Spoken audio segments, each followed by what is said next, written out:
Bum bum bum bum bum bum bum bum. Bum bum bum. Bum bum bum bum bum bum. Hey everybody. I've got an invention I'd like to show you. Hold on.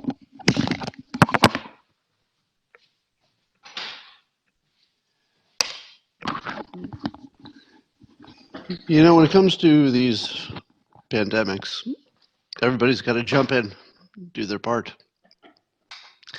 And you've already seen a lot of inventions. I just saw another video of another hospital that turned, I don't know, 2 ventilators into 9 or something with some creative tubing.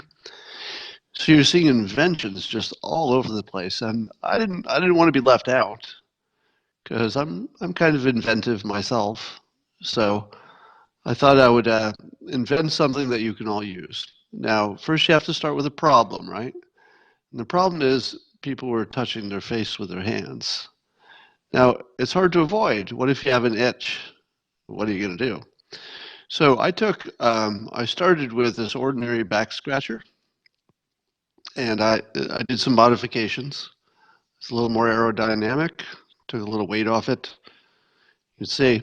And now if should I have an itch, let's say on my nose, in the old days I would go scratch, scratch, scratch, and then die, most likely. So since I don't want to die just because I have an itch on my nose, I've repurposed the back scratcher. Now watch this. Forehead. Oh, that's so good.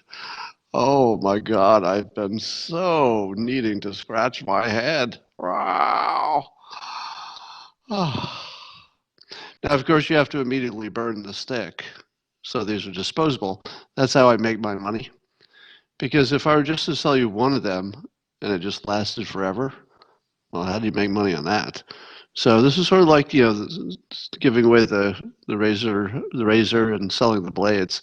You have to throw it away after one use. So get that over there. All right, make it longer. Needs to be 6 feet long. So I have my guest mode on, and that means you get to ask me a question before you get to go to bed. And I'm going to see if anybody's queuing up to ask any questions. Oh, Carpe. Let's see if you're still on there. Carpe, can you hear me? Oh, that didn't work. We'll see if our technology is working today. Let's go to Lynn. Lynn, can you hear me? Lynn, can you hear me? Can you hear me? Well, just barely. Let me see if I can turn up my volume. Huh, maybe I can't. Let's see if I can. All right, Lynn, speak again. Can you hear me now? Oh, I can hear you well enough. Just so speak loudly. What is your question for me? All right, so I want to call this Blanket Time with Scott. All right, a little branding. I don't think know if anybody tried this technique. have every night. Good. Coffee in the morning, blanket time at night. All right, blanket time at night it is. Well, thank you for that suggestion. All right. All right, bye-bye. All right, I am having a little bit of sound issues, so if I choose you, speak loudly. Charlie? Charlie, can you hear me? Charlie? Hey, Charlie, do you have a question for me? Can you hear me? Yes, well enough. Okay, nice. Yeah, no, I actually just joined. I'm so happy that you're doing what you're doing. And, I've spoken to you a couple times. I'm a huge fan of yours, and you're doing such a wonderful thing for the entire fan base, the people that log in to see you. And it's just wonderful. And thanks so much for the positive energy. I've been taking that energy and bringing it to my team at work. Good. And I'm trying my best to keep the morale up. And It's awesome. So thank you so much. And like, this is tough time, but we're going to get through it. I really believe it. Oh yeah, we're definitely good. The only thing that I'm not worried about in the least is that we'll get through it. There's a timing question, but yeah, we will certainly get through it. That part is not in question. All right, thank you, Charlie. Thanks a lot. Have a great evening. Good night. You too. All right, let's see what else is on here.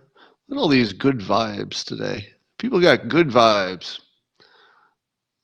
Let's see if Annalisa wants to ask me a question. Annalisa, are you there? Hi, do you have a question for me? So I'm in the oil and gas industry, and here in Houston, and it's kind of I want to keep a positive attitude.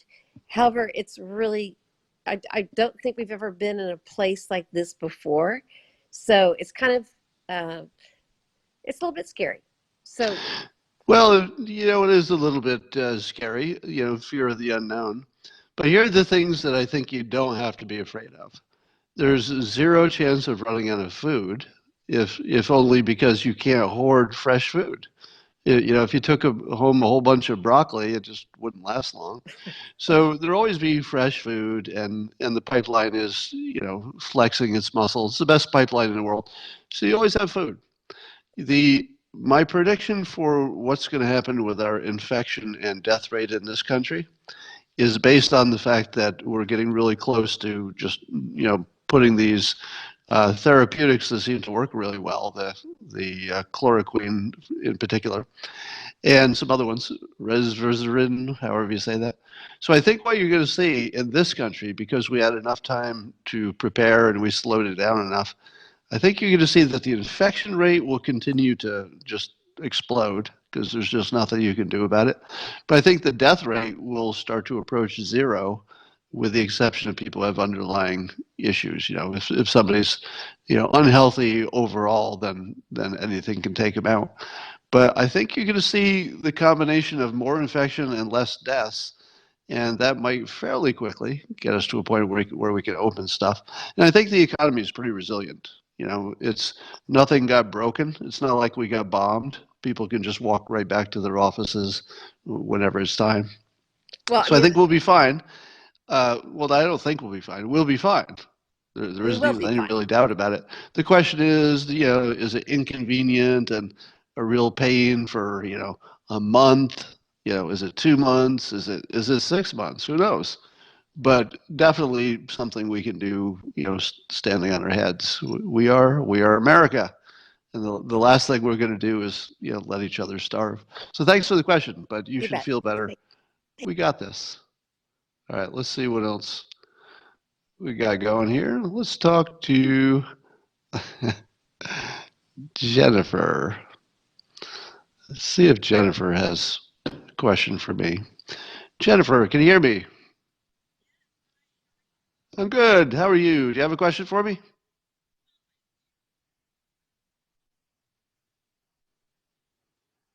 Dr. Shiva, and Yes. he's someone who just seems so knowledgeable, but he was bringing up some really serious questions, concerns about Dr. Fauci, and I'm just struggling with trying to figure out who to trust, who to listen to. Maybe I shouldn't listen to so many of these, but I'm just kind of, what's your advice to those of us who are getting worried? Well, why don't you give me a specific? What would be a specific thing that's not just a general criticism of how things are being approached, but what's a very specific thing that Fauci should be doing, according to Dr. Shiva, that he's not already doing?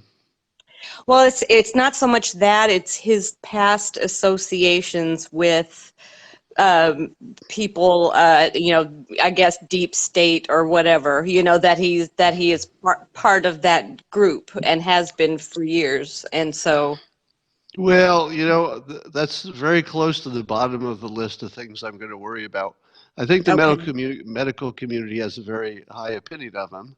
Okay. And, one of the things that you can guarantee about any of these, Washington critters or anybody who's just operating at a very high level, they Yeah. all have all these weird connections to other people. So Yeah. it's sort of just built into being, successful and prominent and being in that part of the world. They all know each other. They got connections. They did things that you wish they hadn't. Back in the day, they had different opinions. I wouldn't worry about any of that. The medical people have great confidence in him, and that's all I'd worry about. So, yeah, Okay. I'd relax about that. Thank you for the question. Mhm. All right, let's see if we can bring on Brian. Brian, can you hear me? I can. Do you have a question? Yeah, I was wondering, why don't you think we hear more cases out of Russia of this coronavirus if it's such a big deal and they share such a big border with China? Well, that is a really good question. So why don't we hear more cases out of Russia? Well, the obvious explanations would be that, maybe they're not testing, they don't have it's just could be a measurement problem. It could be that Russia is concealing information, and it could be that just by luck, there wasn't a lot of travel across the border. I don't know how much travel there is across the border, really. I would have to. That's something I'd have to ask. But is there a robust China Russia back and forth travel? I just don't know the answer to that question. Well, I guess I just presumed that there would be a robust China-Russia travel connection because their political systems are both communist and they seem like natural allies.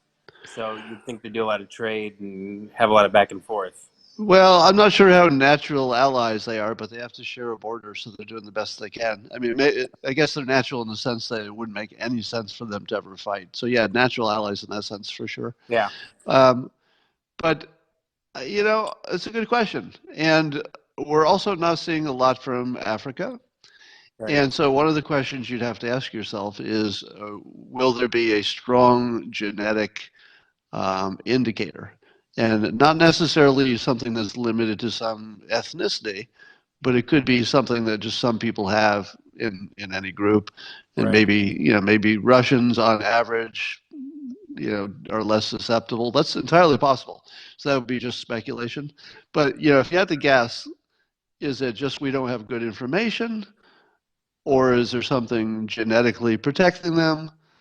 Eh, My guess would be lack of information, personally. yeah, it That's kind feels of a like bias I'm information, going right? for. It feels like that would be the big explanation. Yeah. All right, thanks for the question. Thank you. All right, let's see who else we got here. Oh, I think I feel like I can know what you're going to ask by looking at your little icons. All right. Caller, can you hear me? Caller. Hello, can you hear me? Yes, I can. Do you have a question? You chose me. I'm surprised it doesn't exist. Think about all these older people that are in their houses in quarantine with this whole scary thing and the mob at the store. What if they need stuff? And how do they let someone know that if they need the police, they call 911? But how do we find these people if they need help? There's no hotline numbers on TV then? Yeah, that's a real good question, and everything has to do with their capability and just how capable are they. If somebody is capable but older, they would do what I did today, which is a neighborhood young person was willing to do some shopping for me just for some fresh food, some fresh goods, and left them outside, and I cleaned the bag and everything. So we're doing all the right stuff, but so that's what I did. But I also have some resources and some capacity. I'm not so old I can't take care of stuff. So I think it's up to people who know them. I think you have a lot of people knocking on neighbors' doors. Of course, all the relatives are checking with the older relatives, but there's still going to be some people that slip through the cracks. So I don't know exactly how they get help, but I hope everybody has at least somebody who's young and capable that they can call and say, "What should I do?" But yeah, it's a big problem, but it's in the category of things that I think we can rise to that occasion. So it's really just, yeah. And we've got an app here called Nextdoor, which I always recommend because the Nextdoor app, if I put, that I've got a chair I want to sell, if in 5 minutes, 10 people said, "Hey, I'll take a chair." And if you say you need a babysitter or something like that, you just get immediate responses from your local area. So that would be a great way. But then again, you'd have to be clever enough to load an app and know how to use it. So that eliminates a lot of people. All right, good question. Thanks. Let me take another caller here. We're going to go for Pedro. Pedro has been patiently waiting. Pedro, can you hear me? Pedro disappeared. He was not as patient as I hoped. All right, how about Joyce? Joyce, let's see if you can hear me. Joyce, can you hear me? Good, good. How are you? And do you have a question? Yes, I just learned something tonight, and I wondered if you knew it because I've never really heard it. The virus out there is not COVID-19. The virus that's stalking us is a SARS virus. Is SARS, a what? SARS. SARS? Okay, go ahead. Yes, it's SARS-CoV-2. That's the virus that's stalking us. COVID-19 is the disease that it causes. That's the disease name. Did you know that? I knew that there was a distinction between the disease and the name, vaguely, but I wasn't paying too much attention to it. But yes, it's Okay, good it to just know. kind of I've shocked seen it me. written as SARS dash COVID-19, so I figured that was how the scientists were talking about it. But Okay, all right, thanks for that. thank you. Let's see what else we can learn today. Maybe we'll talk to, how about Perry? Perry, can you hear me? Perry?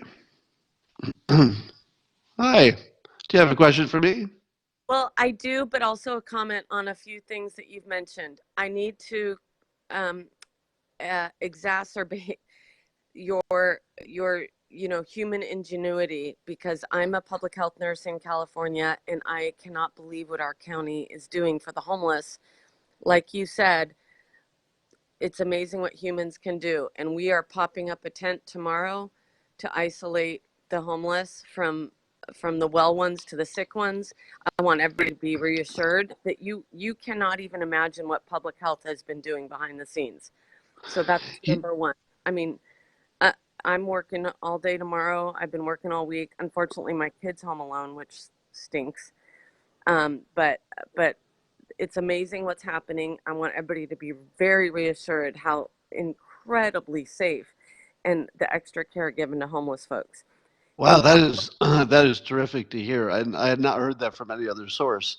So thank you for that. And I think everybody here would join me in thanking you for your public service because we're all, I think, pretty much uniformly in awe of how brave you have to be to run toward this thing. And all of you folks are running toward it.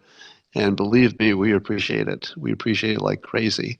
it's And so getting easier. It's getting easier because of the more information we're getting, and there's hope and faith in these medications that are coming out. I am not nearly as worried as I was 24 hours ago or 48 hours ago. And my coworkers feel the same. There's a hope. now, is that because you Everybody's have, say, more direct information about these drugs working, or are you working off of the news reports like the rest of us?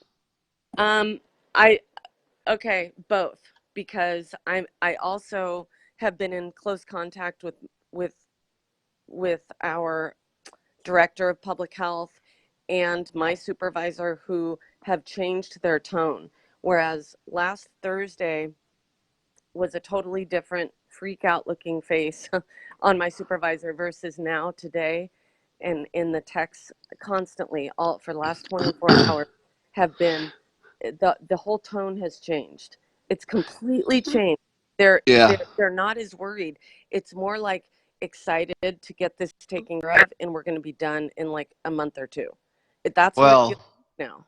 yeah, a month or two would be terrific. I've been predicting that wherever the experts are in terms of how long it will take to get back on our feet, however you want to define that, getting back on our feet, that my prediction was going to be at probably left of everybody's, meaning the shortest.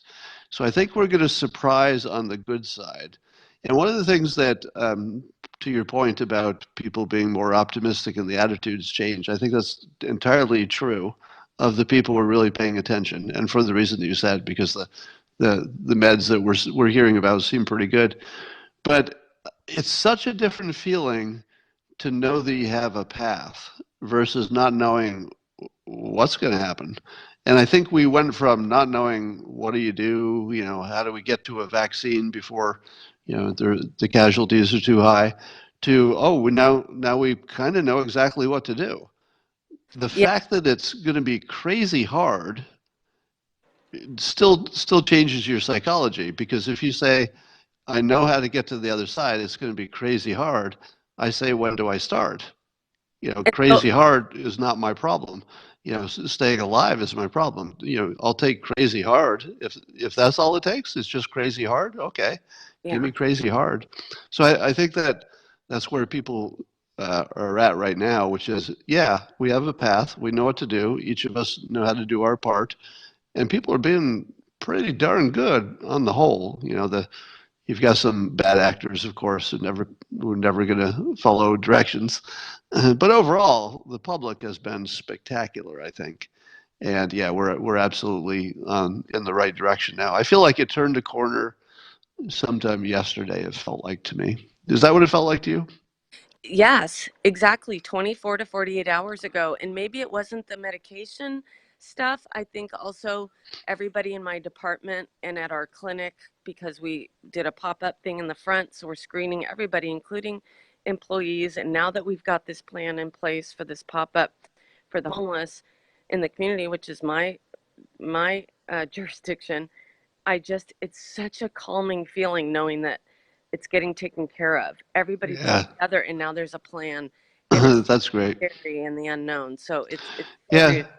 and then the hidden benefit is too early to crow about how good this is, but I'll do it anyway. The stuff that we're learning from this is what's going to keep us from it being so bad the next time. So, it's hard to feel that we're so far ahead, but I would argue already it's inevitable that on the other end of this we're way hardened for the same risk, and we'll learn a lot.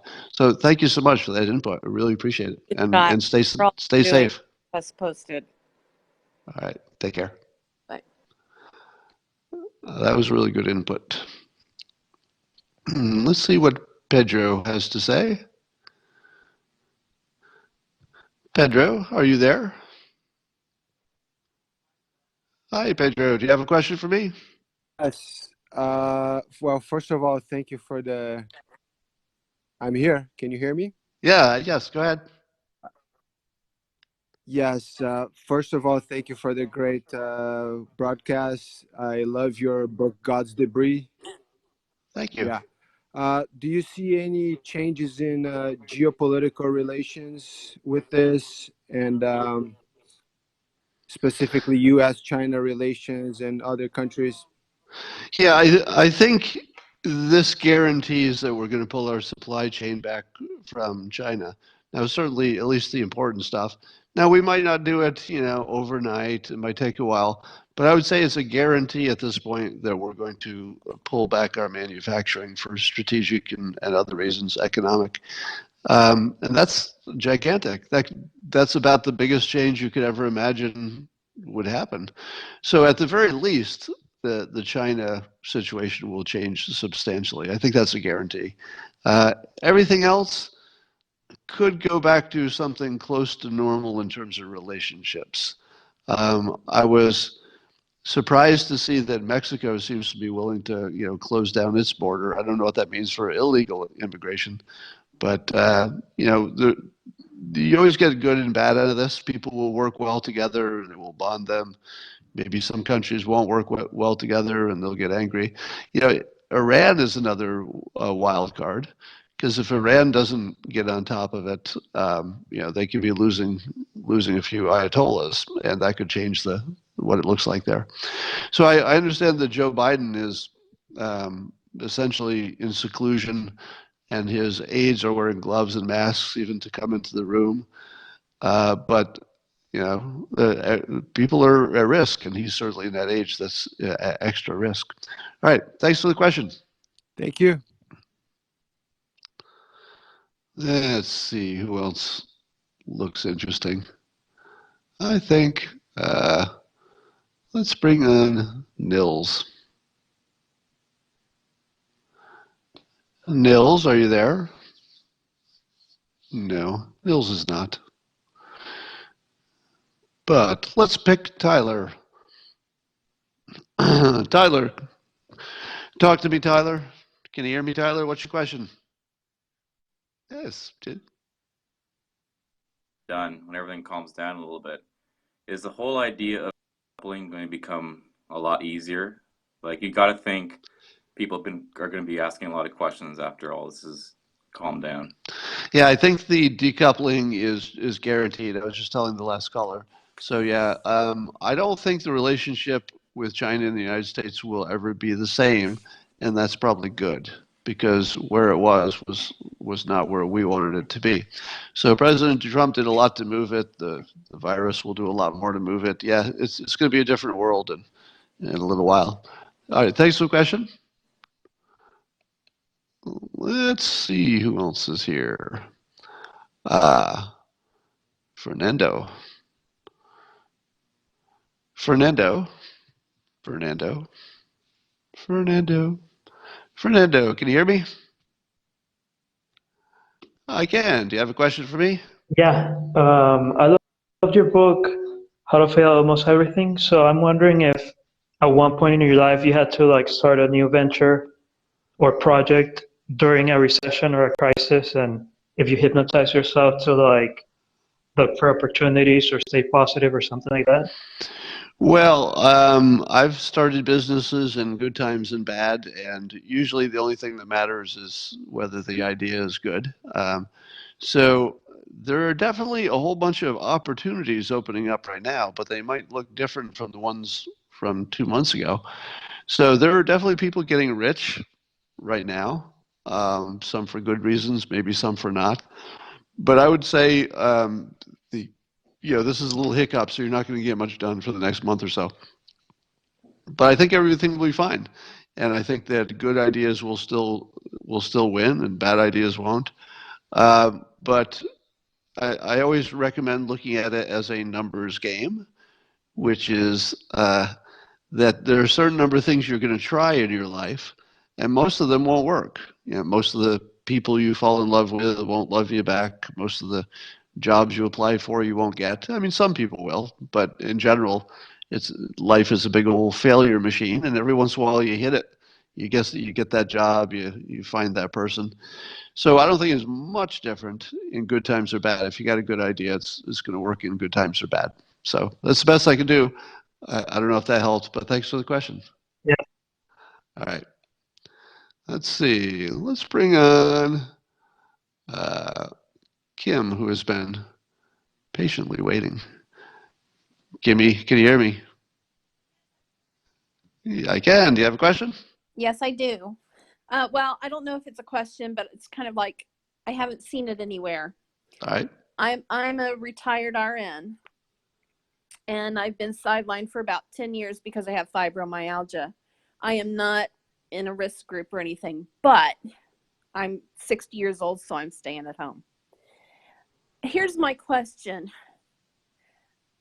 Out of the positives, I am not seeing anywhere what percentage of those positives are requiring hospitalization.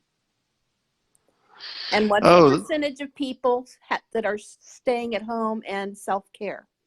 Because I believe I saw that statistic, and I don't want to guess in public, but I will, just between us. Okay. If you all promise. Okay, well, I just saw the same number I was going to give. It just went by in the comments. So somebody said 20%. I think I saw 16% somewhere. Somebody saying 18 to 20%. So it's in that range.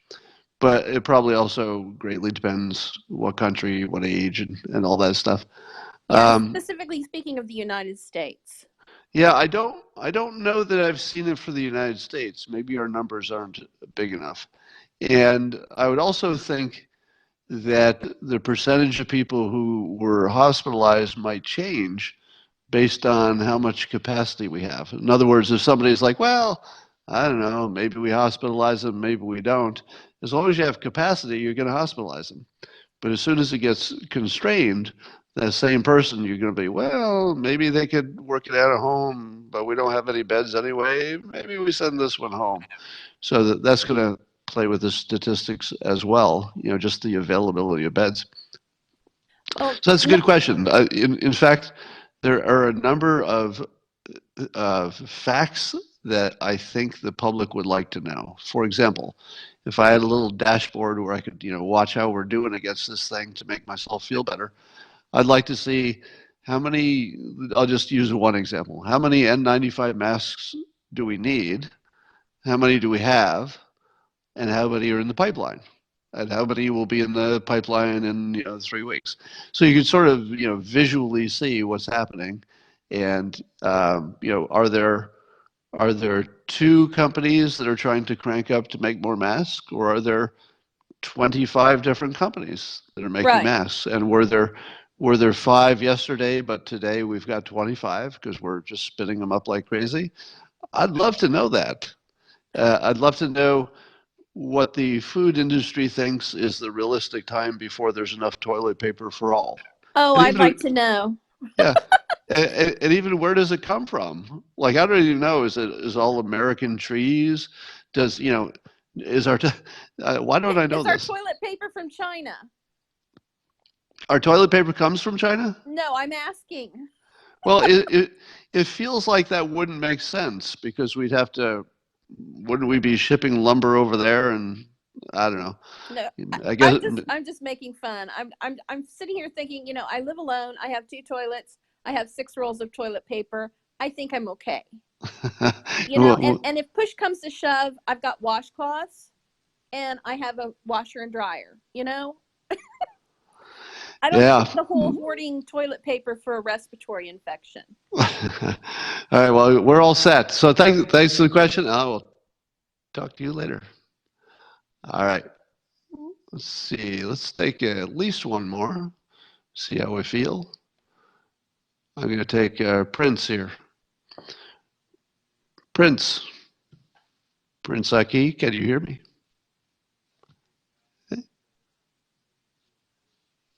My pleasure. Do you have any questions? I do. My question is, we've seen kind of some really good connections from both sides across the, hello? Yeah, go ahead. Prince Aki, can you? Oh, sorry, man. There was some lag going on. Yeah, so basically, the Trump and the Democrats have been kind of on better terms nowadays. And do you think it's going to be?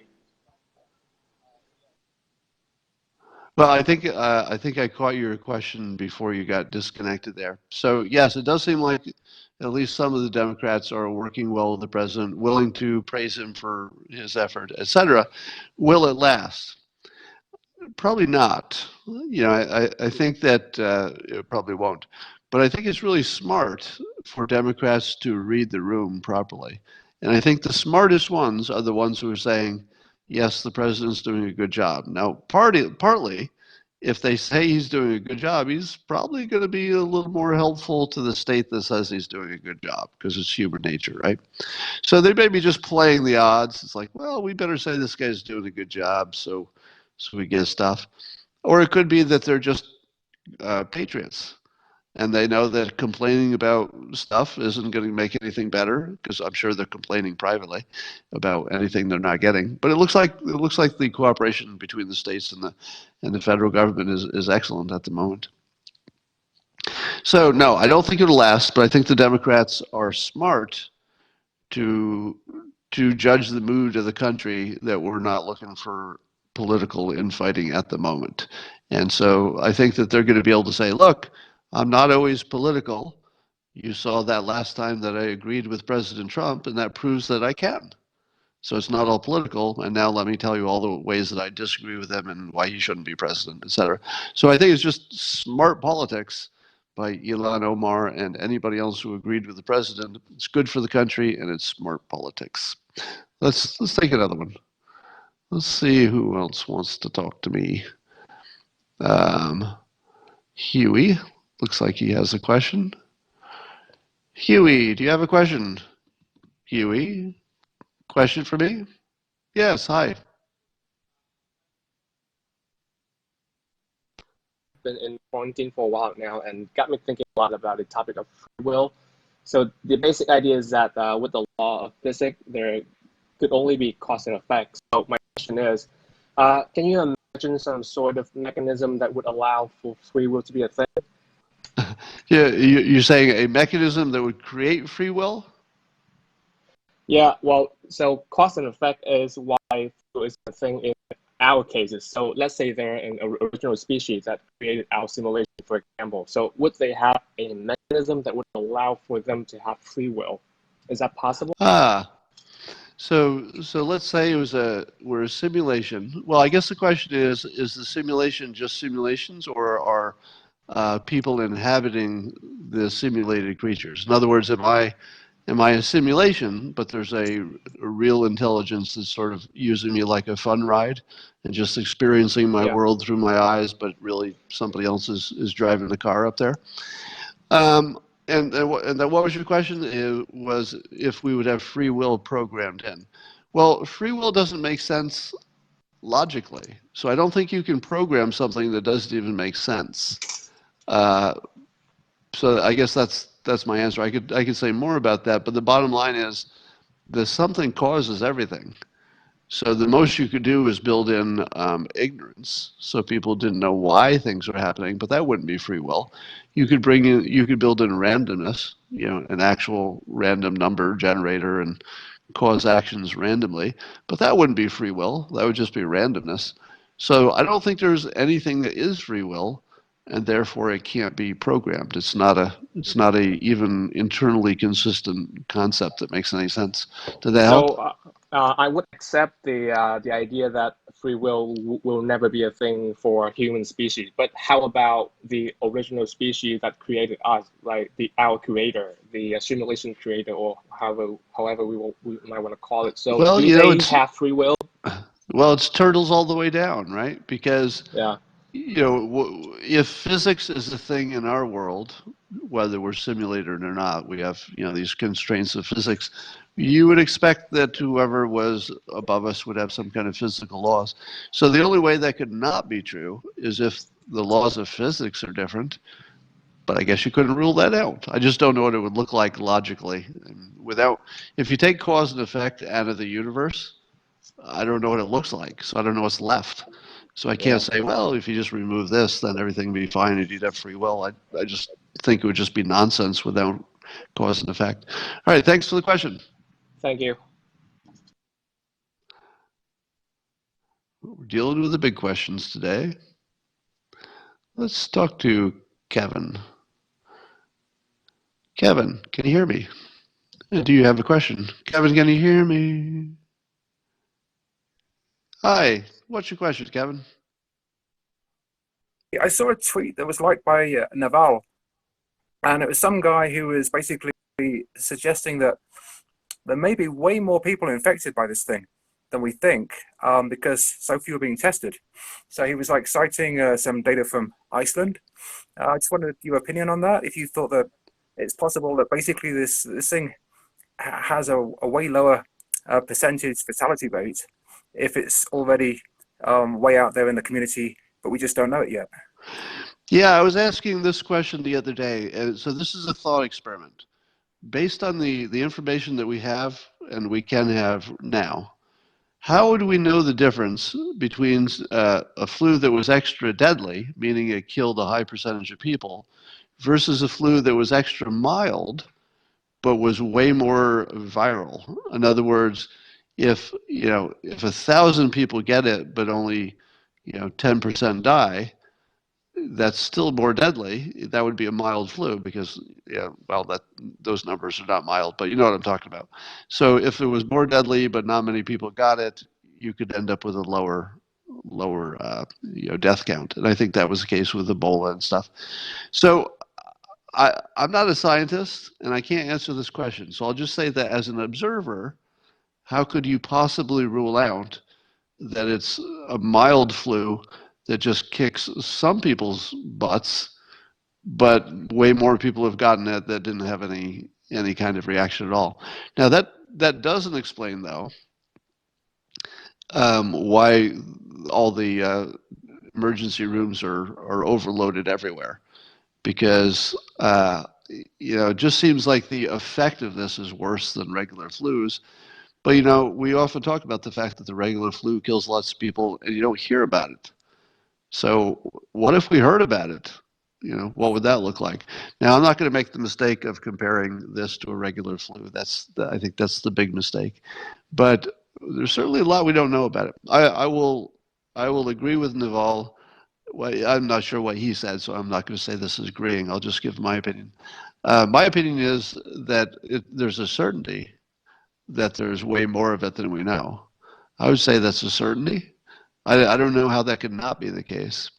But that doesn't mean it's good news or bad news. It just means we'll find out more, and the problem is what the problem is. Now, the other thing that I've been hearing, I don't know how reliably, because I'm not a doctor, but that the viral load makes a big difference. So if you get a whole bunch of it, and you're at the time of infection, you're sort of marinating it, you get a worse case of it. So what if the nature of this thing is that it's mild, but it's also cumulative? So that would mean that if you were just, you had if you were a glancing blow of the virus, just got a little bit of it, your body would adapt in time before the virus got to big enough numbers. But what if it's really subject to a ventilation problem? Maybe that's its weird characteristic, that if you're in a nursing home or on a ship or something that shares ventilation or just in close quarters, that's the problem.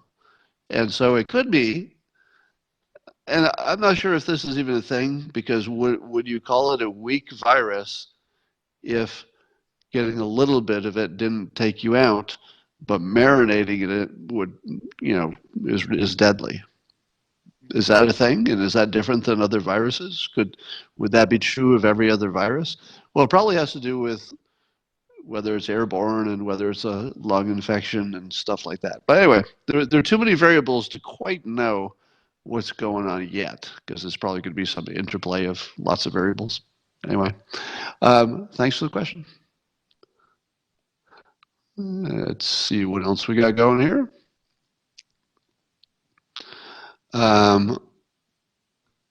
Okay, RK, coming at you. RK, can you hear me? RK, can you hear me? Do you have a question?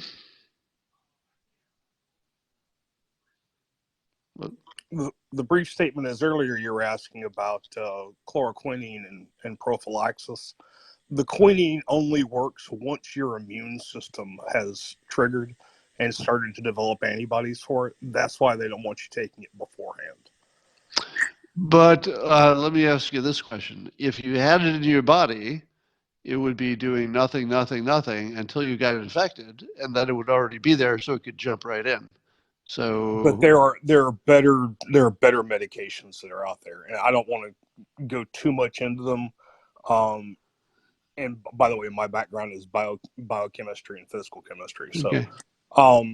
Anyway, that's just a comment. Once you've started to develop antibodies, the quinine reduces a transmitter called the interleukin series, and it reduces 3 of them that are all affected by corona, the disease, right. And it brings them down. So that reduces the spread, and your antibody system can wipe it out.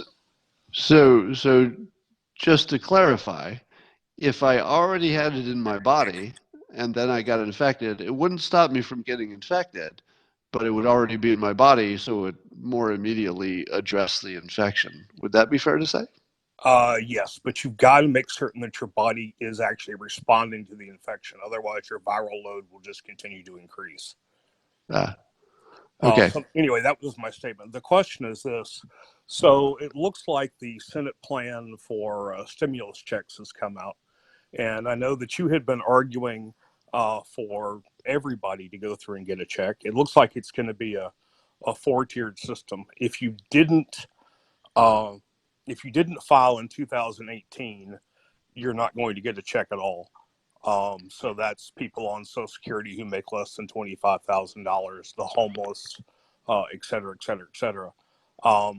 If you make more than, I don't remember what the number is, $100,000 or something is the cutoff, then you won't be.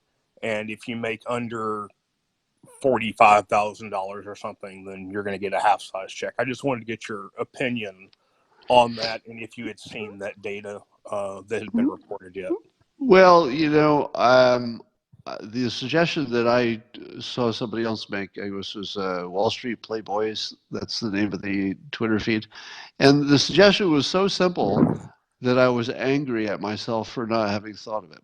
Because the problem is people say, well, if you base it on last year's tax returns, that may not tell you about this year. I might have had a different job. I could be unemployed. There could be lots different. So that's a terrible way to go.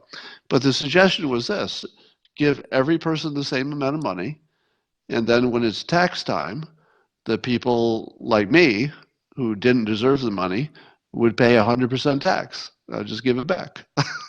In the meantime, I probably spent it, but I'll still give back that same amount when I pay the taxes because I can afford it. I thought to myself, that is the cleanest, simplest thing I can say. You don't have to decide who gets it. You just give it to everybody, and then you claw it back at tax time for just the rich who are used to filling out deductions. They have long forms and stuff, and it would be no pain. There would be no extra work on my part. My accountant, I would hand my accountant my paperwork like always, and then my accountant would know that she should account for that and deduct it, and then I would get a big pile of paper and then I would sign it. No work whatsoever. Now, in the meantime, the government's out that $1,000, but it comes back in a year. We could probably make that work. And I thought that is absolutely the fairest because it's based on what your actual taxes were, and you don't have to say, yeah, but last year, this year, that's not fair. That's about as fair as you can get. And then if you're doing it for your taxes, you can make it infinitely, infinite gradations. You could say if you make this much, you get this much. If you make this much, you get this much. You don't have to have just, three categories. Then people feel like they got screwed if they were, I was right close to the line. I was right on the line, and then I didn't get anything. So you don't want that. So you just add more gradations, do it on your taxes. It's just easy and automatic, and the accountant takes care of it. It's nothing. Yeah. So, And one industry that people have kind of ignored is really getting hit hard, and that's the rental industry. So like I had to try and rent a wheelchair while I was waiting for mine to be shipped in. And nobody's renting wheelchairs, nobody's renting vehicles or anything else because, of course, they can't be sanitized right. Effectively. So that's an industry that nobody's really talking about, but it's been an Yeah. interesting impact. Yeah, I worry that there are probably 200 job types and industries that are big ones that we're not talking about because you think automatically of a restaurant, for example. So there's some you just think of, but like I spent exactly zero time thinking about the rental industry. But you're right, that's going to get whacked. But it'll be fine as soon as we get the virus under control. I think that'll all snap back. So thanks for the question. That's it. Appreciate it. All right. All right, one more, then we got to go to bed. How about Curtis? Curtis, do you have a question? Tonight, actually, I'm a waiter in Nashville, and tonight was essentially the last night that I'll have working for a while. And something that I like to say is that makes you, I don't know, makes you optimistic is when people are people being people.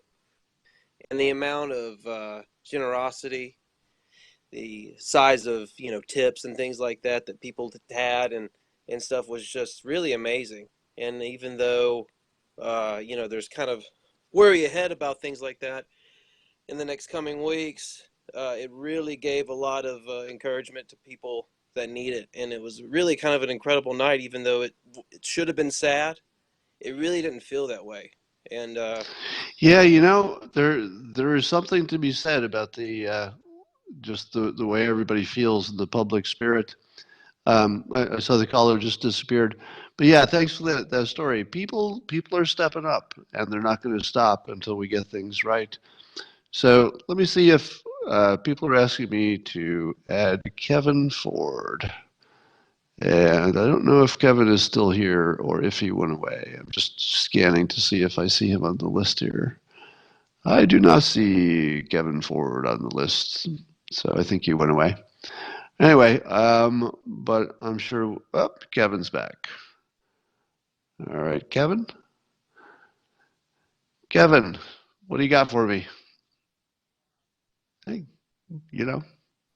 what do you got, Kevin? Sorry, no, I'm just making sure you hear me. All right.